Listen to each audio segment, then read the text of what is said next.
உடம்பு இப்படி வீணா போச்சு. இனிமே என்ன பத்தி கவலைப்படாதீங்க மாமா. என் வாழ்க்கை அவ்வளவுதான், முடிஞ்சு போச்சு. இல்லம்மா, உன் வாழ்க்கை இன்னும் முடியல. பாரு, இனிமேதாம்மா நீ நல்லா வாழ போற. என்ன கவலையே படாத, இன்னொரு சார் நான் பாத்துக்கிறேன்.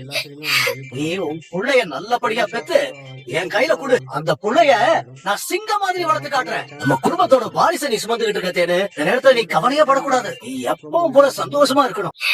சரிங்க மாமா. இனிமே அந்த அயோக்கிய ராஸ்கலை நினைச்சு நீ பயப்படாத. அவனுக்கு நான் ஒரு முடிவு காட்டுறேன். வேண்டாம் மாமா, நீங்க ஏதாவது அவரை பண்ண போய் அது உங்களுக்கே பிரச்சனையா வந்துட்டு போகுது. நான் நினைச்ச மாதிரியே ஒரு வாழ்க்கை எனக்கு இப்பதான் கிடைக்க போகுது.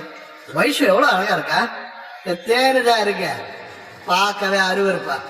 அவளை போய் என் தலையில கட்டி வச்சிட்டான் எங்க அப்பனை. நல்ல வேலை வைஷு எனக்கு கிடைக்கலனா என் வாழ்க்கையே அந்த தேனோட முடிஞ்சு போயிருக்கு.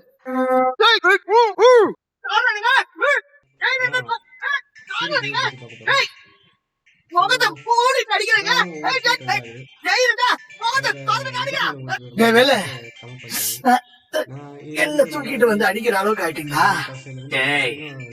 இனிமே நீ அண்ணி ஏதாவது டிஸ்டர்ப் பண்ண தூக்கிட்டு வந்து அடிக்கல மாட்டேன், தூக்கிட்டு வந்து வெட்டுவேன். ஏன்னா யாருன்னு நான் நினைச்சேன், அவன் என் பொண்ணுடா.